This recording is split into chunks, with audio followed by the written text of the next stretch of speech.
বৃষ্টিতে রাজধানীর বিভিন্ন সড়কে পানি জমে যান চলাচল ব্যাহত হচ্ছে। দর্শক, এ নিয়ে জানতে সরাসরি যোগ দিচ্ছেন সহকর্মী তানজিদ ভুঁইয়া। তানজিদ, রাজধানীর জলজট ও যান চলাচলের দুর্ভোগ কি এখন আমাদের জানাবেন?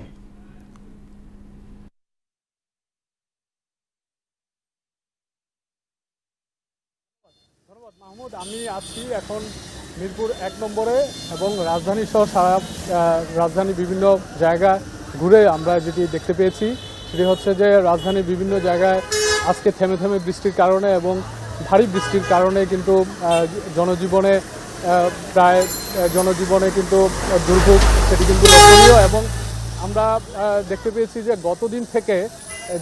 গতদিন থেকে আজ পর্যন্ত যে পরিমাণে বৃষ্টি হয়েছে সারা দেশে, সেটি আবহাওয়া অফিস বলছে যে 104 মিলিমিটার বৃষ্টি তারা রেকর্ড করেছে এবং শুধুই ঢাকায় সেটি হচ্ছে 44 মিলিমিটার বৃষ্টি রেকর্ড করা হয়েছে। আমরা রাজধানীর বিভিন্ন জায়গায় ঘুরে যেটি দেখতে পেয়েছি, ভারী বৃষ্টিপাতের কারণে কিন্তু বিভিন্ন জায়গায় যানজটের সৃষ্টি হয়েছে এবং সেই ক্ষেত্রে কিন্তু সাধারণ মানুষ সহ অভিজ্ঞানী মানুষ এবং যারা স্কুলের ছাত্রছাত্রী রয়েছেন তাদের মধ্যে কিন্তু একটি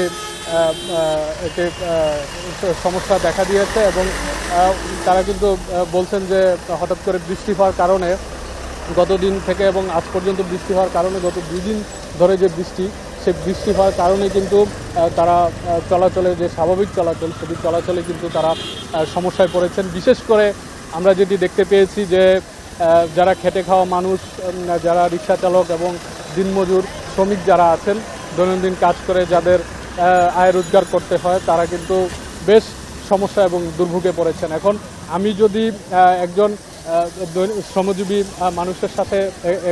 শ্রমজীবী মানুষের মতামত জানতে চাই যে উনি কি বলছেন এবং তাদের যে বৃষ্টিপাতের কারণে তাদের যে বিভিন্ন সমস্যা হচ্ছে সেই সমস্যাটি আমরা এখন শুনতে চাই। জি বলেন।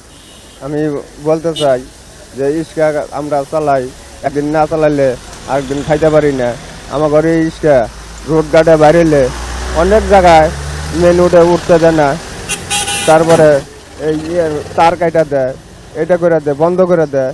তো আমরা কোন এলাকায় যেয়ে চালাবো? আমরা তো খাইটা খাবো, আমরা তো কোনো চাকরি বাকরি করতে পারি না, আমরা তো ইস্কা চালিয়ে ভাত খাই। তো আমরা তো ধন্যবাদ। জি ধন্যবাদ মাহমুদ। এই ছিল আমার কাছে গতদিন থেকে আজ পর্যন্ত যে বৃষ্টির সর্বশেষ।